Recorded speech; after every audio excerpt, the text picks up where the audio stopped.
Oh, we're going. Today, this is Socratic discussion, block 1, and our first question of the day is, if freedom could be an animal, what animal would it be? Kate, what do you think? I believe that if freedom could be an animal, it would be a raccoon. Everyone in the United States is familiar with freedom, and they will often confidently approach their freedom since people don't see raccoons as threatening. But when they try to mess with the raccoon, also known as breaking the law, the raccoon will bite the person, giving them rabies, which gets the person into trouble when talking literally. And this results in the rabies shot, or paying the price for breaking the law, which means certain freedoms will no longer be accessible to the person. So in other words, the person who got bit will no longer want to approach the raccoon or freedom. I like that idea. It's very, very nice. That's very unique. Very unique way good of details. Unique way I of like the quick expression. sounds like a real bit. Real calm. Anyone have anything different than a raccoon? I put an eagle because it represents our nation as our national bird, and it has the ability to fly wherever it wants without being harmed. I have the exact same thing. I agree with that. I disagree with you guys because I think that eagles are more likely to be held in captivity rather than some other animals. Like at zoos. Freedom has restrictions. What zoo What do you know that has Freedom eagles? to go restrictions. Have you never been to a zoo before? Freedom has restrictions. You can't just go out and shoot someone. Oh, what's your animal then? What's your Yeah. I put a buffalo. You know why? Because They have bison restrictions. were one of the first animals we came in contact with when moving in westward expansion. When I think of buffaloes, I think of majestic creatures that freely roamed the lands of America before many humans inhabited it. Bison are not as often kept in captivity like the eagle, which is sought to represent our country. That's an interesting idea. I do not agree with that. It's false Could you news. name one zoo that has an eagle in captivity? Yes. Do you want me to look it up? I believe the chicken is the best. And why do you I like think that I think idea. it's freedom because, well, chickens are cool. No, most chickens are free. What What evidence do you have to about support their that? Uh, Yes, I was right. what's my? Oh, buffalo. But they're- I have no evidence. I have Do they produce anything that gives life to a lot of people? eggs? Yes, they produce the wonderful egg. What about any other farm animal that be represented as freedom? Yes. I mean, chickens are kind of captive. Just the eagle. It's like a whole. The buffalo is pretty This is a list of all the zoos that contain eagles captive. Oh, hold on. Thank you. Oh, wait, look, there's another page. What is your definition of captive though? In the zoo? Like They're not free if they're in the zoo. Neither are bison. Bison Bison bison are in Yes. zoos. Yes, they are. Less zoos than eagles. Less zoos than these. All right, moving Okay. on. So Next when question. I was thinking about this metaphor of how we can compare freedom to an animal, I believe that freedom can be represented as a chameleon. A chameleon changes color based on its surroundings, and that's how I see freedom. Freedom is relative and can be situational. To practice true freedom is to impose on the freedom of others, as we learned in our previous lesson. And so we must adapt to our environment when exercising our rights. Although my idea was different than Taylor's, I agree with her statement and think it is a very intelligent response. I agree with that statement. Kendra, what did you have? I had a zebra because all the laws are black and white, like the zebra stripes, but all the zebra stripes are different because everyone has different freedoms depending on what they do. Yeah. I like that idea. I like that. That's a very That's interesting. very, I like how you referenced the laws and not It's the to the laws are stripes. represented by the stripes. That's an interesting idea, but I have an animal very different from yours. I put that I believe an elephant is an animal of freedom. I think this because an elephant represents the Republican Party, and I believe they have more freedom. Why do you believe They're that? held captive. Elephants are strong. They are not held captive in zoos. They are.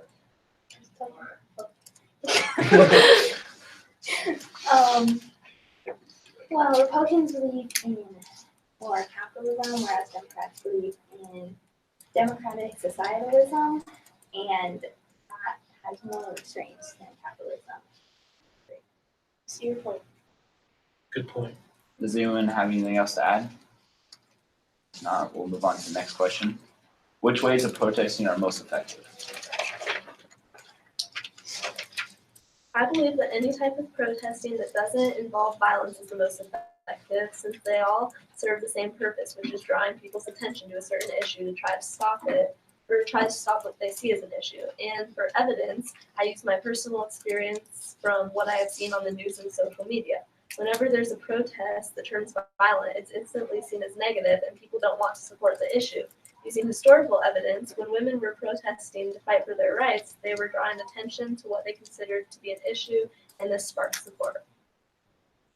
I agree with that statement because violence doesn't solve anything and peaceful ways can be very effective. There's evidence for what Kendra is saying in the text when we read about Martin Luther King's I Have a Dream speech and the March on Washington. Yeah, I agree with that statement, and I would like to add that at that speech there were over 250,000 people marching for that, and it was very successful. I agree with you guys, but in comparison, sometimes peaceful protest is not a way to get the attention you seek. Violent protests went on in Alabama during the Civil Rights Movement, which was quickly noticed by the U.S. Capitol. I see your point there, but unpeaceful protests make people think that the cause is negative, like Kate said, and it makes people see the rioting and maybe aversion to the laws. People don't want to support that. See your point. I had the same thing as Kinsey. I said peaceful protests don't go out as much as violent protests. Like, what would you see on the news? People like tearing down lampposts, or people holding up signs. I agree with Emily's point in counter argument because the negative violent protests have harmful connotation associated with it, so that doesn't make people want to join that cause. I see your point, and I think that peaceful protests are more effective. An example of this is the Women's March in 2017. It was one of the latest peaceful protests in American history. There were an estimated 4.2 million people, and they were successful in getting their point out and celebrating their accomplishments. I also have that as How do they get the point out? Because there are so many people that the news have to cover it, and when you watch the news, you see that. So, And more people are more likely to join a peaceful protest than a Yeah. violent. People protest every day outside the White House every weekend. If it's not my idea. Yeah, It's not always many peaceful. people know about those protests because it's peaceful. Not much happens. Do you that have one evidence was like to back up your idea? 4 million. Yeah, do you have evidence? Any news? What's a violent protest that was successful? What's a peaceful protest that was? Women's Women's March. March. Yeah, Besides that. Martin Martin Luther Luther King's King. March. Okay.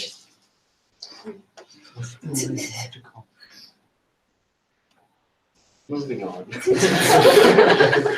feel like a good way also is through social media. Now that social media is really, really big, everyone has it, all teenagers, mostly adults. And so if you put something on social media, it's more likely to be seen by a lot of people.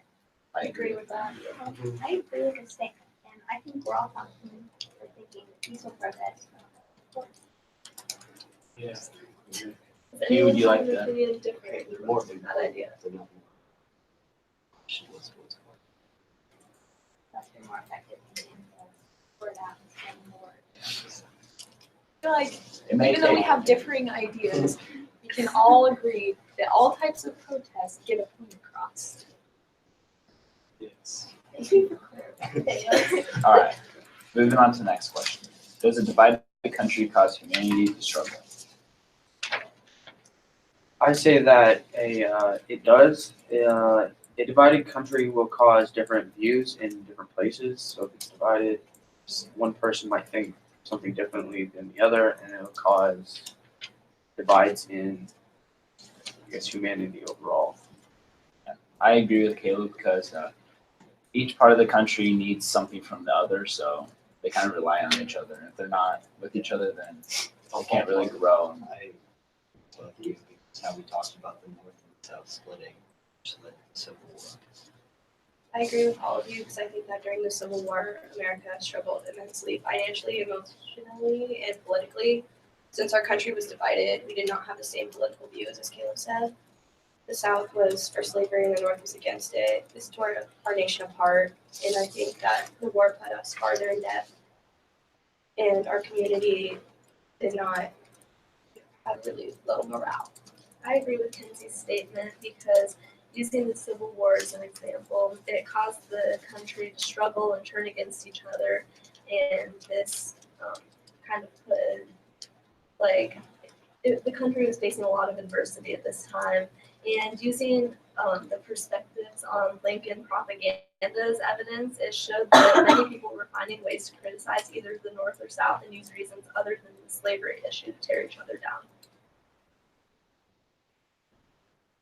I agree with your statement, and I would like to add a visualization to that. I believe that the American society is like a pendulum. On one side is the other is the and the people in the middle are the American people. And I believe that when the piece of gets swung back and forth, it puts the people in the middle and causes inherent struggles. That's an interesting idea. I like the myth. Said yes because people will always be arguing and it takes longer for decisions to be made in the government, so nothing will be done during this time of the divided country. Does anyone have any counterclaims?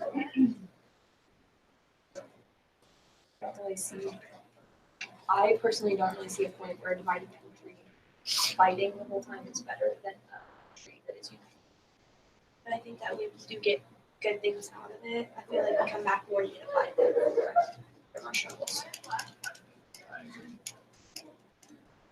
All right, moving on to our final question. Why do some people have power and some don't? I believe that everyone has a power. It depends on if they use it or if they don't use it. Yeah. So Rosa Parks, when she was on the bus, she spoke up, but there's been many like Black people who are sitting in the back of the bus who didn't speak up. Therefore, she used her power and she spoke up. I agree. with that statement because I believe that the only way to have power is to stand up for what you believe in. If you're sitting back and complaining yet not taking action, you're not making a difference. People who fight for their wants have more power than the ones who don't because they're making a difference. I agree with that, but I think it's the popular opinion that makes people have power. Because if it's a popular opinion, people will stand behind it. Like, Take the fight for what's right. Mackenzie, what's your opinion? I think it's something that your life shapes you into the person that you are. That gives you the power to change the world. You have to be willing to take that action. You have to have the determination to use your actions in order to change. You will never know if you don't try. So you're saying everyone has power and law. Yes. yeah, but some people aren't noticed as much because their opinion is not. Kind of like you said, there's power in numbers. So if you get a group of people rather than a single person fighting for something, it's more effective. I said people are capable of using these powers, yet they choose to protest and say they don't. You have evidence to back up your ideas. I mean, I feel like if there's like a protest going about over power, I feel like anyone would join in on that. Like, because like what KJ said, if one person's doing it, like a large majority of people are doing it, a lot of people will follow behind and just like, for example, if KJ, Dubs, Q, this whole group went and did something, and I see that as like I should go do it too. That is an interesting point, Caleb, but I see it in a different way because I believe that everyone has the power, but some people may not want the power or the struggles that come with it. And I believe this because there are some people that are born leaders. People with more courage are normally leaders, such as in the Brown versus Board of Education case with anti-segregation laws in schools. On page 365 in our book, Brown versus Board of Education, the opinion of the court, it says we can prove in the field of public education the doctrine of separate but equal has no place. And I think it's important because they led the struggle, because they had the courage to speak up against the power. That's very good. So it sounds like we all agree that everybody is capable of having power. It's just a matter of whether they want to use it or not. Good to end on a summary. Oh, guys, you guys did such a good job of using your discussion connectors. And actually, I remembered the thing that I had forgotten to remind you of or prompt you of before we started was to agree and disagree with ideas. And generally speaking, you did a really good job of that. Okay, outside circle. What did you observe on the inside circle that was fantastic? Well, they did great. Challenge one another, yeah. Everyone spoke of their ideas. Oh, yes, okay. And being able to challenge in a respectful way allows you to openly express, right? Good, what else? Just a minute, wait, everybody sit down. Yeah, evidence. We used some from the book, we used a lot from, where else? The world. Society, the world, yeah. Good. What else was great about the inside circle? What could you see as improvement from the first time? More discussion. More discussion. Did you feel that you were more prepared? Yes. Just simply because you knew what you were doing? Yes. We're more. Okay. It's the first time jitters. Other comments? It flowed nice. Yeah. Partly yeah. because of the transition statements, but partly because we're all like comfortable talking with each other. Mm-hmm. Right. Okay. Things that outside circle that you'll want to keep in mind for improvement on what the inside circle did? For the most part, everyone got involved, but at the same time, there was which you really didn't need it, but there was no, someone saying, there was a few times, but no one was really saying, what's your opinion, what's your opinion, what's your opinion? Okay, so inviting people in who haven't shared in that particular concept. Yeah, but at the same time, Okay. most people did it Right, by themselves, so Right. it really wasn't needed. correct. Yeah. Anything else? No. Outside circle, could you hear the inside circle? Yeah. That's the only Okay, so thing keep the volume up. All I right, would say switch that places. was less than last time. No, I was in the circle. I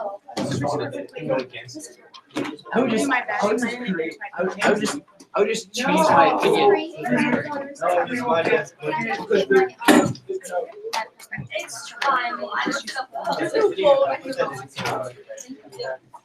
All right, again, let's put some of you outside circle participants over here. Remember, if you have the agree with, disagree with, incorporates others, you are a discussion connector. Where do we go? Today's lesson plan, Friday, back channel. Yes, so those that have the list of agree or verbs with other words like agree with, disagree with, incorporates others, you are discussion connectors. Those who have the active verbs, asserts, claims, states, you are commentators, summarizers, using those words to describe the comments that are going on. And question, Casey? Okay. All right. Yes. What am I? Yes. Do you want to do girls, guys do guys? We'll do that. Who am I? What do you have? Okay, you're a discussion connector. Yeah, we're commenting on and recording what discussion skills are being used. Who's using which discussion skills and statements? All right.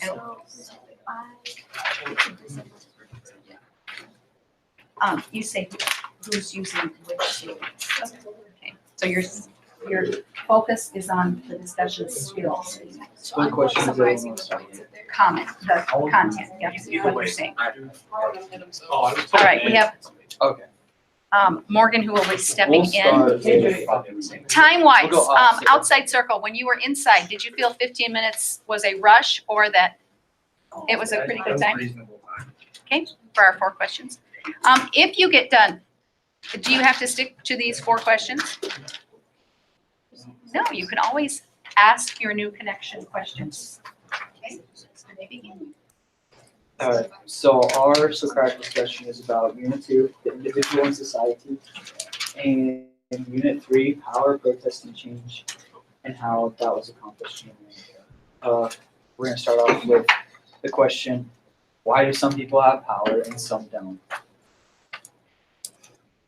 I put this is because some people focus on themselves and no one else, and this can be bad for them because people will not want to support that person. However, someone who focuses on their relationships with others instead of their performance can increase it. That's an interesting idea. It kind of goes with what I had said. My claim is that people often, I believe that everyone has power. It's just some people believe that they don't due to the fact that they don't have the fame or the wealth to. But there's many examples such as who I chose for my informative essay, which is Susan B. Anthony. She didn't have any fame or wealth, but she still was able to voice out her power through her movements and protests, in her peaceful protests and stuff like that.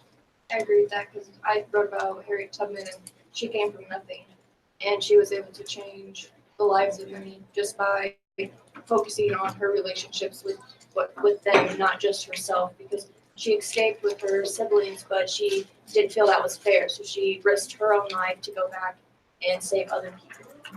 Those are 2 great examples of people that are just capable of using power and being a leader and doing what no one else wants to do. And I think that's the main reason why some people have power and some don't, is because 1, people are willing to take the risk. 2, some people don't care what others think.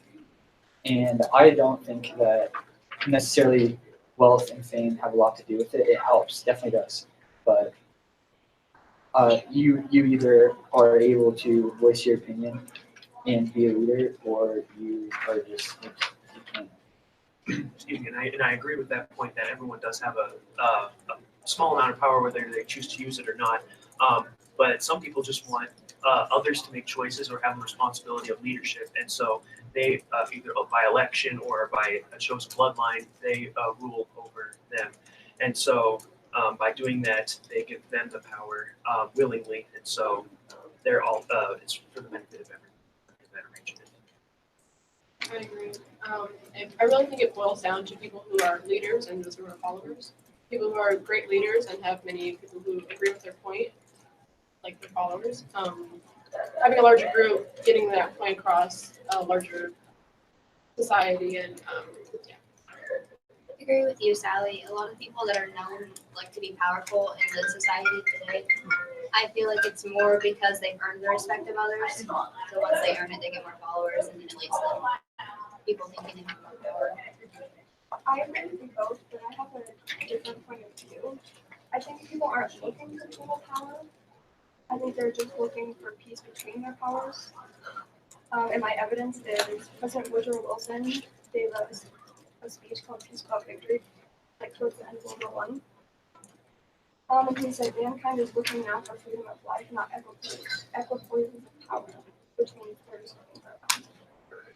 So what you're thinking is like no one wants the complete amount of power. They just want everyone to be like equal enough that everyone has power, basically. I think there's some people who want all the power because we've seen that in history, but I think like the citizens of America are just looking for a balance. Between what people?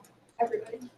So everyone should have the same amount of power. So like the president should be equal to, like power-wise, to like citizens, Like the common people. like the common people. Isn't he already I a citizen? agree with that because despite what position you're in, you're always going to be held to this. Whatever nation you're in, you're still going to be held to the same laws and regulations. Well, I understand that, but like you want all the citizens making big decisions like war, taxes, which I mean people vote on it because they vote people in Congress. But like you want every citizen to have that power. I didn't say I wanted them I think what she's more trying to say is that the people like it's not that they want everyone making common things. They're just trying to find a balance of power, so then they're not like constantly arguing over who has power and who doesn't have. Excuse me, who doesn't have power. They just want to have like a balance. Like the balance would include probably the president having more power because he does make all those decisions, but the common people are like okay with it because that equals out the balance of things. The president has been elected by the people Yes. to So like have that higher position of power so he can maintain balance. Would it be important to define what power is? in that statement, I think it'd be more like the power to make big decisions. Because I mean, like Nathan said, we did elect the president to make our decisions, so he kind of is our voice. He's just like He also has spokesperson for different it. powers than the rest of the people. But like we used our power to elect him to have those powers, so it's like a balance. But what about the people that didn't want him to be president? There isn't a balance between those people because there's going to be people who don't, who always disagree with like a different side. Unfortunately, that's where that's unfair because you know what, you may be in the minority and you might not get your voice, but generally, if the majority votes for something, it's going to be better with a lot more people. So it's just life isn't fair, but it'll be better for more people than. I guess that could, I don't know, really, I don't know where I was going with that. Never mind. That's fine. Anyone have anything else to add? I basically just agree with you guys. I guess, I said that everyone has power, just whether they use it or not. in the comment of what about the people that didn't get their way in the vote, that could lead into this question as, does a divided country cause humanity to struggle? I believe that a divided country doesn't directly cause people to struggle. I think it just it's a way to add on because if you think about it, what I use is during the Civil War as an example when our country was divided, we had struggles then, but look at it now. We're a united country, but we still seem to have struggles with other nations and stuff like that. So then and now we still have struggles. I don't believe that a divided country directly causes the struggles. I agree with that. I don't think just a divided country causes humanity as a group to struggle. But if other people or tribes or nations are fighting alongside in that civil war for a particular side, like the war in Vietnam, both different countries were backing both sides, and so there was severe loss of life and casualties just because of that disagreement.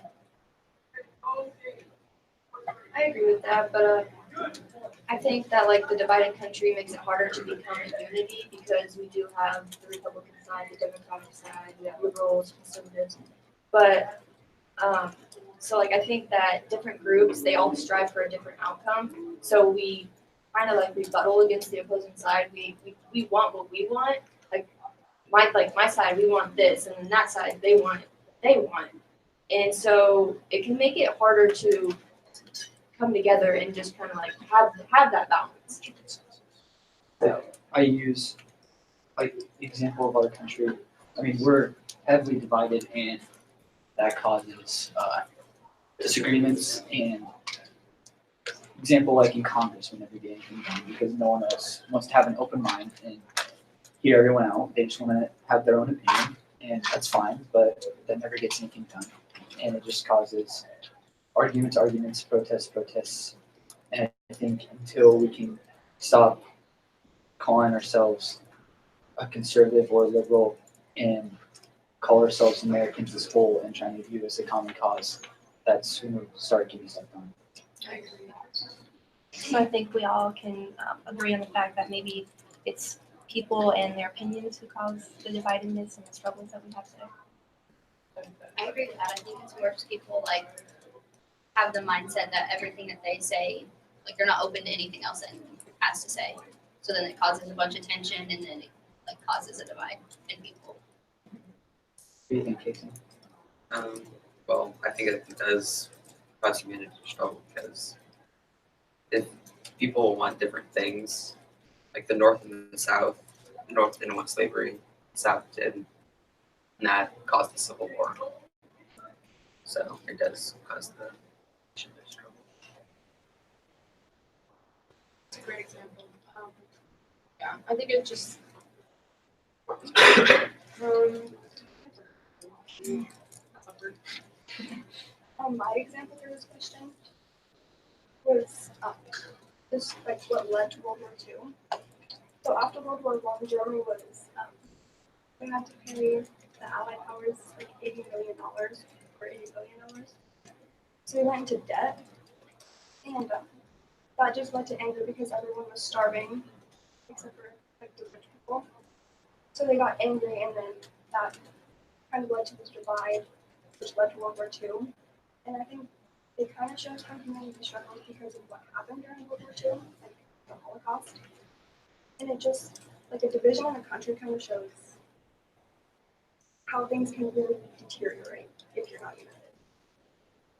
I feel like even though there is like division in people like in our society today, I feel like if something were to happen though, we'd still come together as like a unified country and like handle what needed to be handled.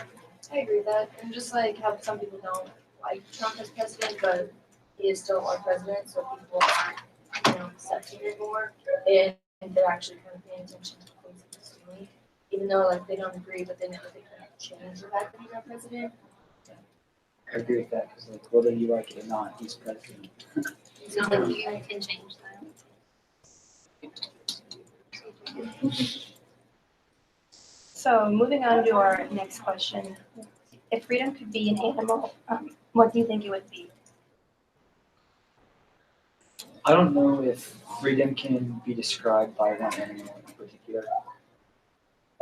I used more like the whole, like Mother Nature as a whole, because there's a few pyramids, and obviously there's animals at the top, and they go down and down and down. And I think that's kind of what shows what our country is like, because we have upper, middle, and lower class, and that's honestly how I think that they would describe our freedoms. And I like your point that Mother Nature as a whole, but I also feel that people identify with various characteristics of an animal, and so yes, everyone's opinion varies, but it might it just gives someone to identify with. So like mine's a butterfly. With humble beginnings as a caterpillar, it is shackled and wrapped in a cocoon of restrained oppression, only to break through and emerge even greater than before. And so, if you can overcome adversity, it shows you to be gorgeous too. So, it really, that's just my opinion on it. It doesn't have to be right, but. I agree with both of yours. I never thought of it the way you did, Bryce. So that's a really interesting way, and I guess I never put it in that way. So It's like, yeah, I wouldn't think of like, freedom as like a little butterfly. Like, you know what I mean? I would think of it kind of like as a bigger animal. Like I had a cheetah because they're fast and keep up with other animals. It's like the United States is fast to keep up with the competing countries. You know what I mean? Like I thought of it kind of like as that general sense, not like I thought of it more of as a whole, not like as just like. I also put cheetah, but I put because it has the ability to roam and do whatever it wants. Like there's not really any restrictions on it out in the wild, and it has the power and leadership.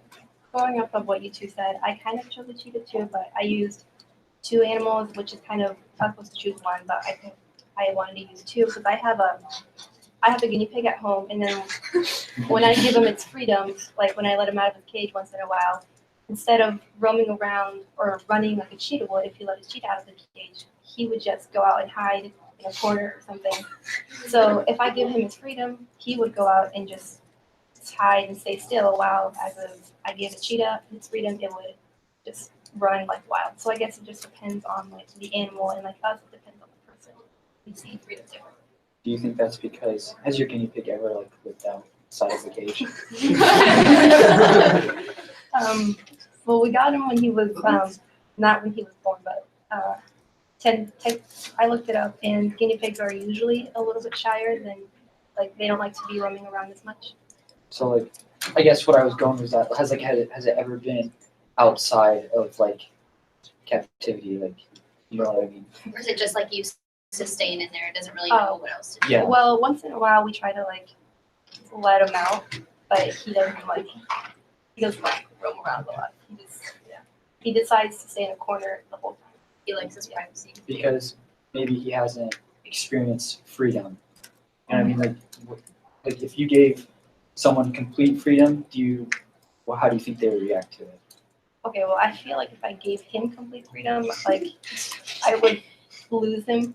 So I guess that's a good point. I feel like, I don't know, if I gave him complete freedom, I would lose them, and then like I wouldn't know like how to feed him. So maybe there is restrictions in freedom. I'm not sure. Because like a person that has never had complete freedom, they wouldn't know what to do with it.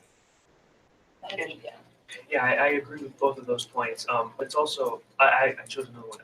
Ants. I don't know what it is with insects, but each individual has the opportunity to go out and do whatever it wants to, but it decides to spend its life in service to the queen and the colony. All of them sacrifice some of their freedom to do what they want for the benefit of the colony, and so it gives them a place to call theirs and also a place to raise the next generation of ants. So. I agree with what Bryce is saying, where like if someone doesn't have freedom, then they don't really know what like freedom was and how to exercise it. But then you could like say the same thing where if they had all the freedom and then you like constricted it, like it'd just be a completely different world. So yeah. All right, guys, great discussion. Outside circle, what good things did you see on the inside? There was a lot of I different know. ideas. I like that. Well, yeah, a lot of different I like ideas. that. I like how they expressed their opinions. Okay. They didn't agree with. They didn't just follow each other. Had a lot of They said their own challenges. opinions. Okay, good. And were they able to connect those without seeming offensive or other people getting defensive over it? Right, for the most part, yeah. Very good, very respectful, good. Use the discussion skills. What else? Some other good growth observations here from last time. Yeah, good eye contact, and that's important. Good eye contact is important. If you can't look someone in the eye when you're sharing your opinion, why not? Okay, it's a good thing. The same thing kind of goes along with you wouldn't say some of the things that you may tweet or say behind your phone. You wouldn't say that to them in person. Okay, so yeah, it's the same thing. When you're sharing your opinion, look them in the eye. Own what you have to say. Who was it that said that we've read in the last 2 units? And if you're wrong, if you change your mind the next day, say what you believe the next day. Who was that? Abraham. No. It was Good Henry try. David Thoreau. Yes, Thoreau. Okay. All right. You guys did a fabulous job. Thank you so much. Oh, and do you believe the discussion was better because you came up with your own questions? Is that any aspect of it? Yeah. Okay. All right. Good job. I vote 20 minutes. Yeah, 20 minutes.